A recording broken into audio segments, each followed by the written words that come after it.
Right, exactly. So this is called Cold Missouri Waters. And yes, it is Montana. The Missouri River is running through there. All right, I'll be quiet now. I didn't quite do a Cheryl Wheeler, but close.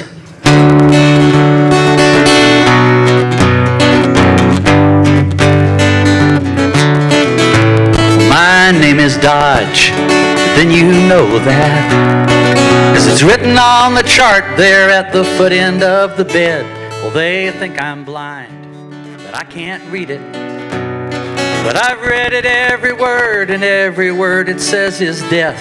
So confession, is that the reason that you came? Get it off my chest before I check out of the game. Well, since you mention it, there's 13 things I'll name. 13 crosses high above the cold Missouri waters.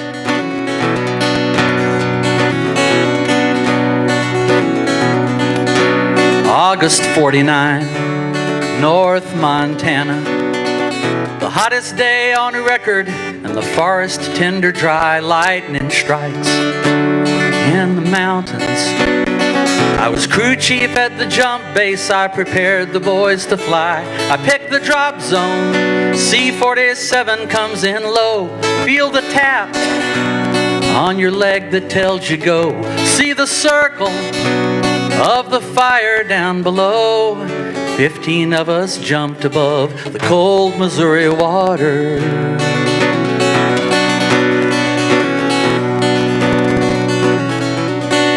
I gauged the fire, I'd seen bigger. So I ordered them to side hill, and we'd fight it from below. We'd have our back to the river. We'd have it licked by morning, even if we took it slow. But the fire crowned, and it jumped the valley up ahead, and there was no way down. It headed for the ridge instead. Too late to fight it, we'd have to fight that slope instead. Death one step behind above the cold Missouri water.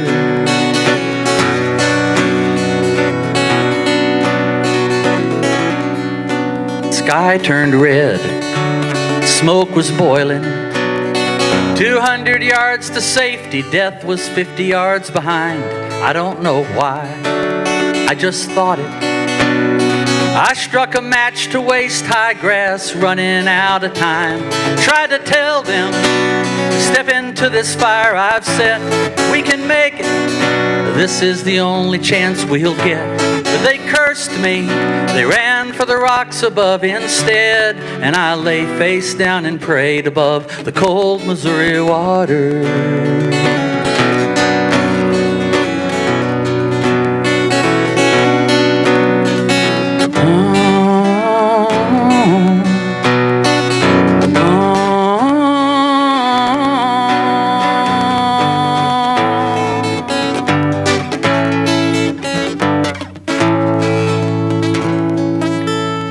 Then when I arose like a phoenix, and the world reduced to ashes, there were none but two survived. I stayed that night. One day after, we carried bodies to the river, wondering how we'd stayed alive. 13 stations of the cross to mark their fall. Well, I'll join them now, those that left me long before.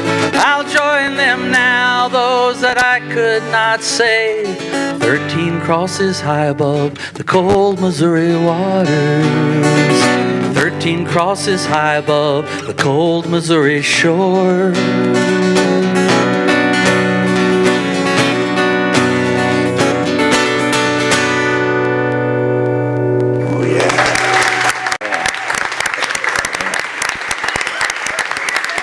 Thank you. Yeah.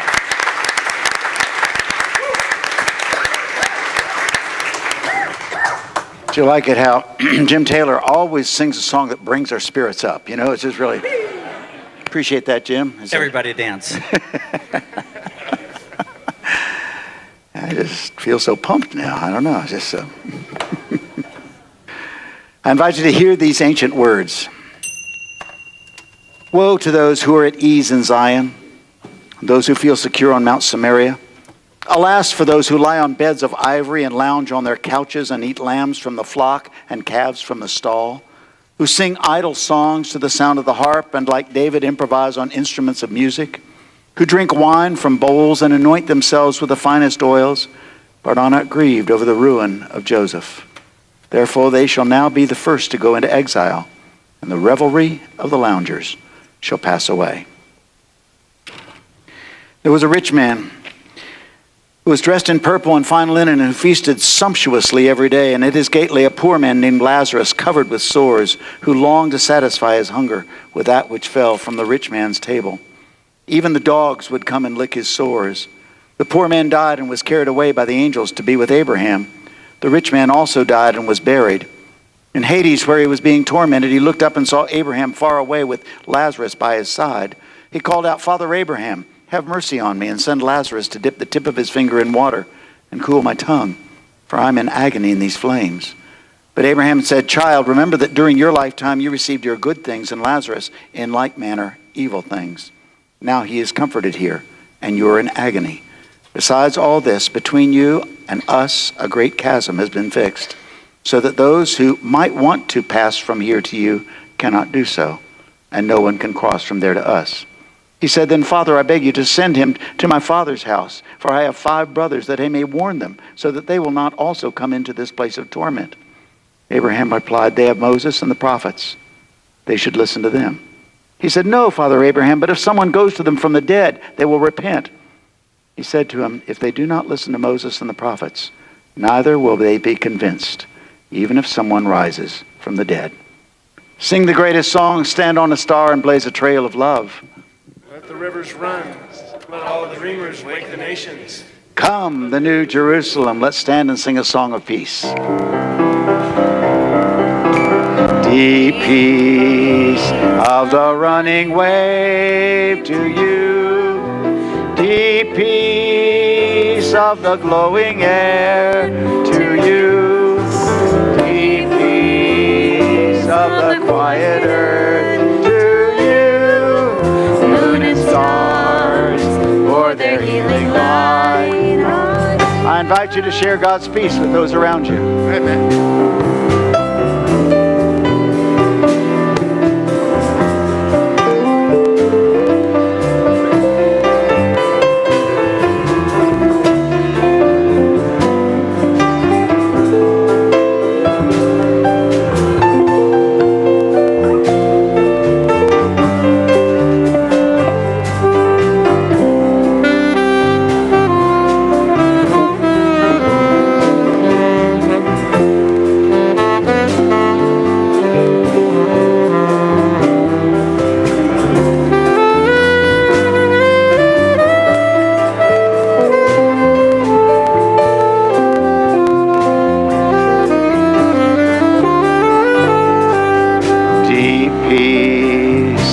The running wave to you, deep peace of the flowing air to you, deep peace of the quiet earth to you, moon and stars for their healing light on you. You may be seated. Peace be with you, man. Thank you. Thank you. Peace. Thank you. Good to see you. I'm feeling good. Yeah, thank you.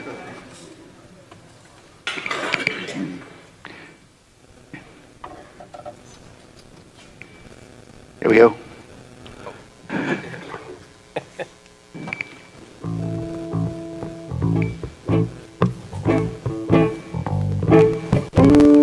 Living on the edge be exciting. Living on the edge be terrifying one way or the other. We all discover we're all living on the edge. Come on. Living on the edge be exciting. Living on the edge be terrifying one way or another. We're gonna discover we're all living on the edge. Let's do it again. I say living on the edge be exciting. Living on the edge be terrifying one way or another. we're gonna discover we're all living on the edge. Living on the edge. We're living on the edge. On the edge of gluttony. We're living on the edge. Living on the edge. On the edge of gluttony. We're living on the edge. Living on the edge. On the edge of gluttony. Ain't no question. We all like to eat. You can tell by what we weigh. Sort of like an addiction. Some of us eat, 3 times a day. The truth of it is, we need to eat if we're gonna keep walking around. We need the protein, vitamins, and minerals, or are we off to the burial ground? But every now and then, we eat too much. Too much for our anatomy. And before we know it, we're living on the edge of gluttony. We're living on the edge. Living on the edge. On the edge of gluttony. We're living on the edge. Living on the edge. On the edge of gluttony. Now, gluttony is not just a personal thing. It's all over the USA. We pile it on like there's no tomorrow and then throw a lot away. Problem, of course, with gluttony, not only gonna make you fat, but you're taking food from a hungry soul. Ain't no call for that. We're living on the edge. Living on the edge of gluttony. I say we're living on the edge. Living on the edge of gluttony. Gluttony, voraciousness. Gluttony, rapaciousness ain't good for no one, nobody at all. One is flat out starving, the other's a butterball. Has one poor soul begging on his knees, and another one give himself heart disease. Give a whole lot of folks some malnutrition, and a whole lot of others diabetic condition. It's bad for you as bathtub gin. That's why they call it a deadly sin. We're all living on the edge. On the edge of gluttony. I say we're living on the edge. Living on the edge of gluttony. Now, living on the edge be exciting. Living on the edge be terrifying. One way or another, we're gonna discover we're all living on the edge. Give yourselves a hand. All right. Woe to you who are complacent, sings out this ancient seer in a book called Amos. Woe to you who are complacent and to you who feel secure on Mount Samaria. Okay, pop Bible quiz. How many of you remember pop quizzes in school? Oh, hated those. Words that always drew terror in my heart. Clear your desk, get out a clean sheet of paper and number from 1 to 10. Just you get that, still get that sinking feeling in my belly. But if we don't keep these Bible quizzes going, we're going to never catch up with the Baptists. So, here we go. In the Bible, there are books on so-called major and minor prophets. How can you tell which is which? The size of the book. Remember, this is a patriarchal religion, so size matters. How many major prophets are there? 5. 5 in the Protestant tradition, 6 in the Catholic tradition. Okay, how many minor prophets? 12. All right, we got some good ding, ding, ding, ding, ding. All right, how many major prophets can you name? 5.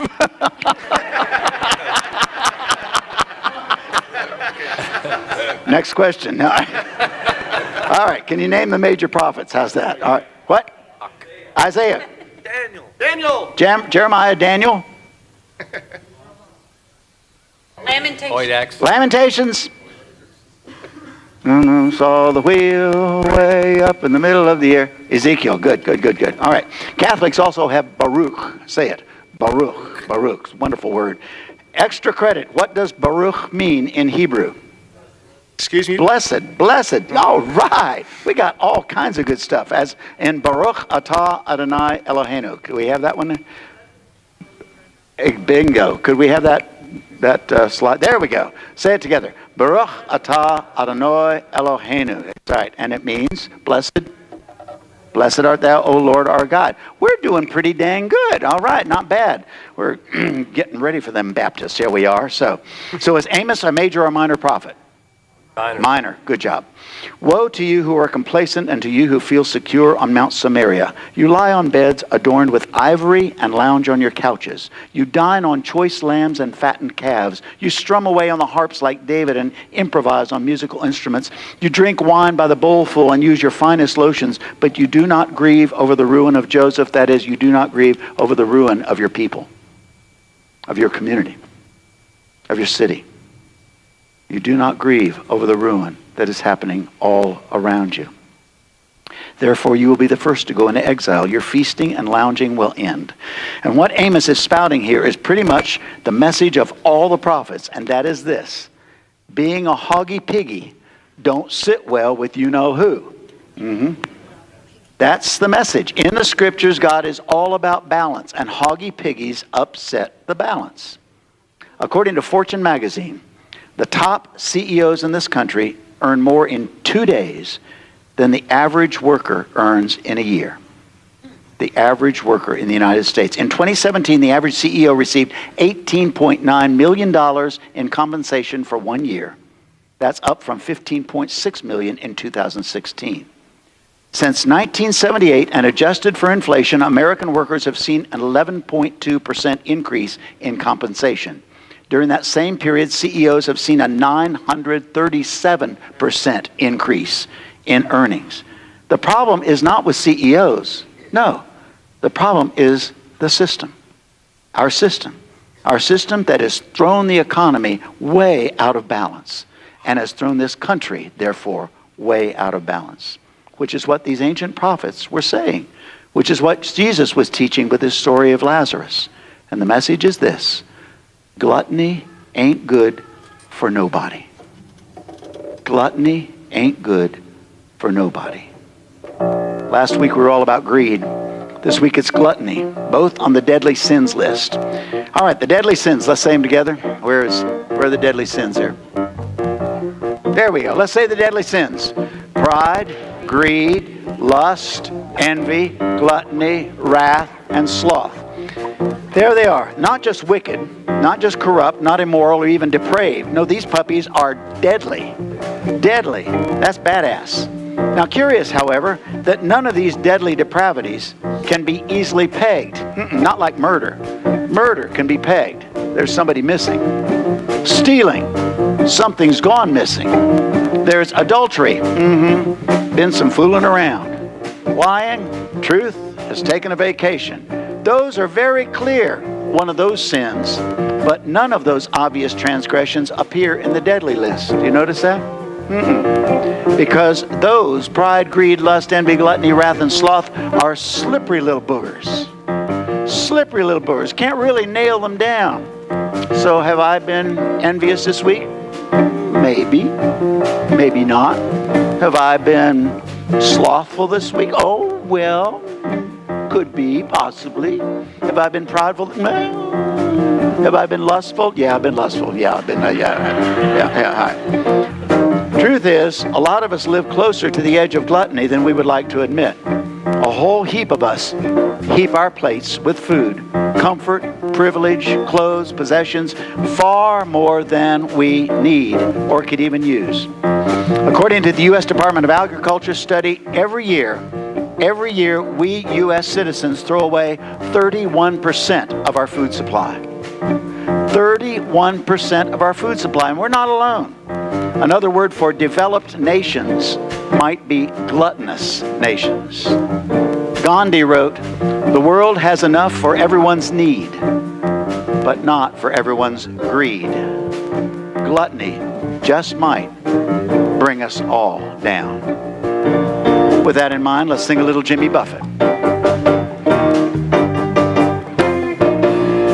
Tried to amend my carnivorous habits, made it nearly 70 days, losing weight without speed, eating sunflower seeds, drinking lots of carrot juice and soaking up the rays. At night I'd have these wonderful dreams, some kind of sensuous treat, not zucchini, fettuccine, or bulgur wheat, but a big warm bun and a huge hunk of meat. Cheeseburger in paradise, heaven on earth with an onion slice. Not too particular, not too precise, I'm just a cheeseburger in paradise. We got the idea. Notice you all sang that song a lot better than Turn Back, Oh Man, for Swear Thy Foolish Ways. I know where we're coming from, yeah. Let's sing it once again. Cheeseburger in paradise, heaven on earth with an onion slice. Not too particular, not too precise, I'm just a cheeseburger in paradise. Now, gluttony, not just a personal thing, it's all over the USA. We pile it on like there's no tomorrow, and then throw a lot away. Problem, of course, with gluttony, not only gonna make you fat, but you taking food from a hungry soul. Ain't no call for that. We're all living on the edge, living on the edge of gluttony. We're all living on the edge, living on the edge of gluttony. Heard about the old-time sailor men, they eat the same thing again and again. Warm beer and bread, they say could raise the dead. Well, it reminds me of a menu at a holiday. The times have changed for sailors these days. When I'm in port, I get what I need. Not just Havanas or bananas or daiquiri, but that American creation which I feed. Cheeseburger in paradise, medium rare with mustard be nice. Heaven on earth with an onion slice. I'm just a cheeseburger in paradise. I like mine with lettuce and tomato, Heinz 57 and French fried potatoes, big kosher pickle and a cold draft beer. Well, good God Almighty, which way do I steer for my cheeseburger in paradise? Making the best of every virtue and vice, worth every damn bit of sacrifice to get a cheeseburger in paradise. To be a cheeseburger in paradise, I'm just a cheeseburger in paradise. The story of Lazarus that Jesus told, the story of Lazarus is one of my favorites. It's one that always kicks me in the butt. Kicks me in the butt. Again and again. Tells a story of a rich man dressed in fine linen, eating sumptuously at his every day, and at his gate, a poor starving man covered with sores, graphic. Even the dogs would lick his sores, who just would give anything just for a few crumbs from the rich man's table. That's where we are. At our gate, are hungry people. 1 in 4 children in Western North Carolina are food challenged. Don't have enough food every day. Every day. It's at our gate. It's at our gate. It's at our gate. The story that Jesus told years and years ago still applies. Applies radically. Radically. We're living on the edge of gluttony when these children and their parents can't even get a meal during a day. That's a story that still kicks my butt. I like mine with lettuce and tomato, Heinz 57 and French fried potatoes, big kosher pickle and a cold draft beer. Well, good God Almighty, which way do I steer for my cheeseburger in paradise? Making the pit of every virtue and vice, worth every damn bit of sacrifice to be a cheeseburger in paradise. Cheeseburger in paradise. I'm just a cheeseburger in paradise. We're living on the edge, living on the edge, on the edge of gluttony. We're living on the edge, living on the edge, on the edge of gluttony. We're living on the edge, living on the edge, on the edge of gluttony. Oh yeah, oh yeah.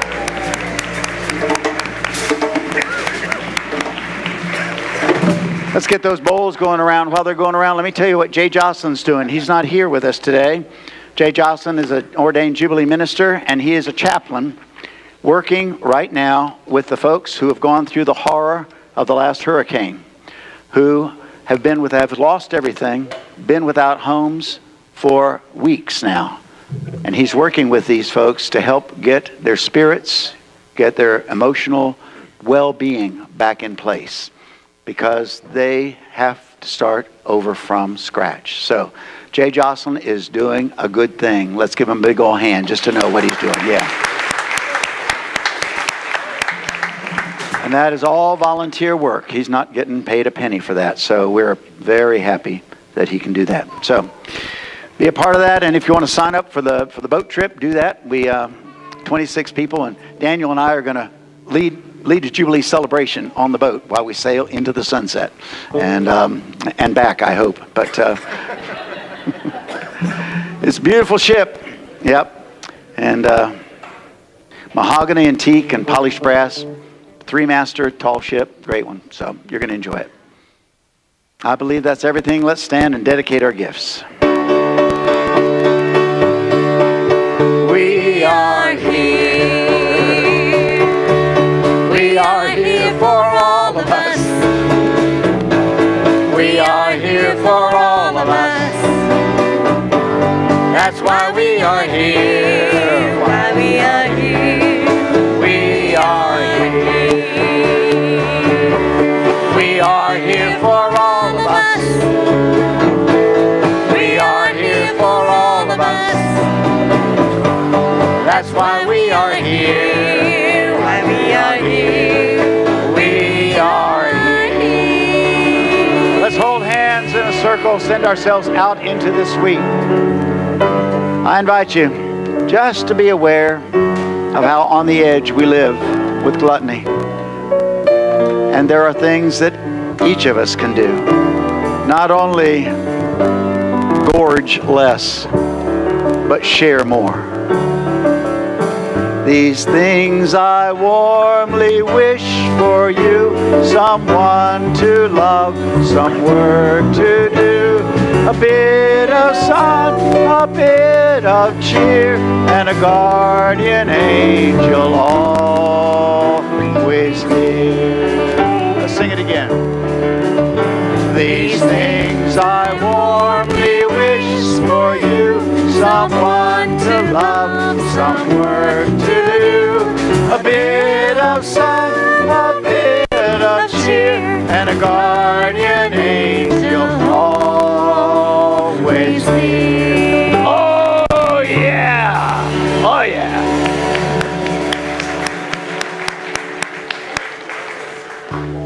Oh yeah! Oh yeah! Good stuff. Good stuff.